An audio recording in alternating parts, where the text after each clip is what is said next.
Na madrugada entre os dias 26 a 27 de janeiro de 2013, aquilo que seria apenas mais uma festa universitária acabou se tornando uma das maiores tragédias da história do Brasil. O disparo de um artefato pirotécnico atingiu parte da espuma acústica da Boate Kiss e se alastrou rapidamente, causando a morte de 242 pessoas e mais de 600 feridos. Passado mais de 8 anos desde o incidente, em 1/10 de 2021, teve início o júri do caso Kiss, e em 10/12 de 2021, 4 réus foram condenados a penas iguais ou superiores a 18 anos. Na semana em que este vídeo foi gravado, em 3 de agosto de 2022, a primeira Câmara Criminal do Tribunal de Justiça do Rio Grande do Sul anulou o julgamento do júri. Mas quais foram as razões para a anulação? Antes das respostas, vai deixando seu like, se inscreva no canal e ative o sininho das notificações. Primeiramente, é necessário deixar claro que os acusados não foram absolvidos. Isso porque a nossa Constituição reconheceu como garantia fundamental a soberania dos vereditos do Tribunal do Júri. Logo, não caberia nenhum outro órgão julgador dizer se o crime ocorreu ou não. Ou seja, não cabe aos desembargadores entrarem no mérito. Assim, a apelação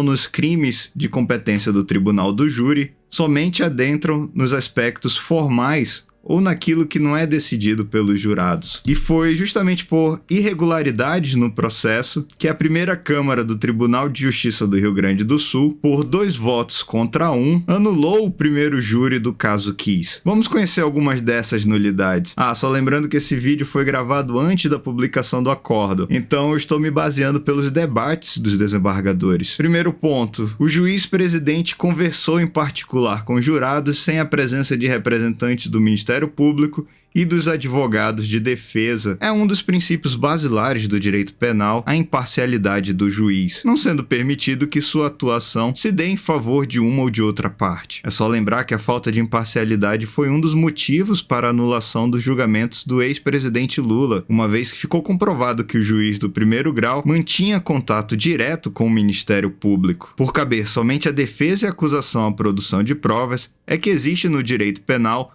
o princípio da paridade de armas, que é a igualdade de tratamento entre as partes do processo em relação ao exercício de direitos ou deveres, ou seja, é a necessidade da defesa e acusação terem as mesmas oportunidades de convencer o juízo. No Tribunal do Júri há ainda uma peculiaridade, que é o princípio da plenitude de defesa, o qual os doutrinadores entendem que é uma garantia muito maior que a ampla defesa, devendo assim todos os atos do processo estarem à vista da defesa. Logo, uma reunião do juiz-presidente, em particular com os jurados, seria uma afronta a este princípio. Próximo argumento para nulidade. O silêncio dos réus foi citado como argumento aos jurados pelo assistente de acusação. Você já deve ter ouvido em alguns filmes americanos a seguinte frase: "Você tem o direito de permanecer calado. Tudo o que você falar poderá ser utilizado contra você em um tribunal." Trata-se do direito ao silêncio e de não produzir provas contra si mesmo. E essa frase típica de filme americano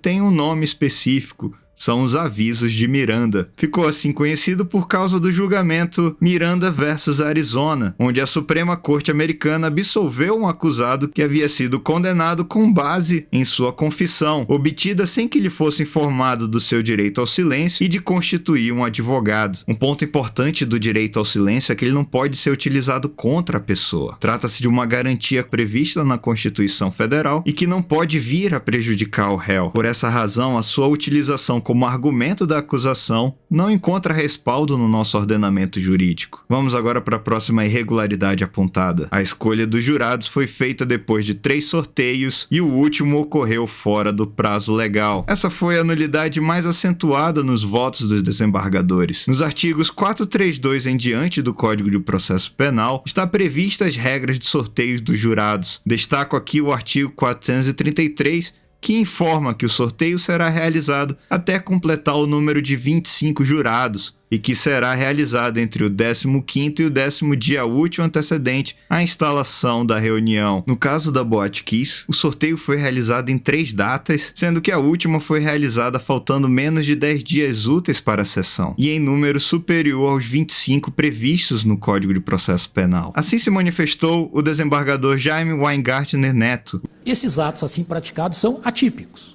Eu não estou dizendo aí que são nulos. As regras vigentes foram descumpridas. No sorteio de número excessivo de jurados, no na realização de 3 sorteios e o último, efetivamente, flagrantemente fora do prazo legal. Flagrantemente fora do prazo legal, a menos de 10 dias úteis da instalação do Conselho de Sentença. E assim se manifestou o desembargador José Conrado Curtis de Souza. Gostaria de salientar a vossas excelências, colegas, que a nossa obrigação constitucional e legal, ao qual nós estamos plenamente vinculados, é zelar para que todos os julgamentos, sem exceção, sejam eles complexos ou não, obedeçam à lei. Aliás, seria um contrassenso inadmissível que alguém fosse denunciado pelo Ministério Público por não ter cumprido a lei, no caso a lei penal, e nós, juízes, a descumpríssemos sob pretexto de aplicá-la, fazendo distinções perigosas entre processos complexos daqueles mais simples.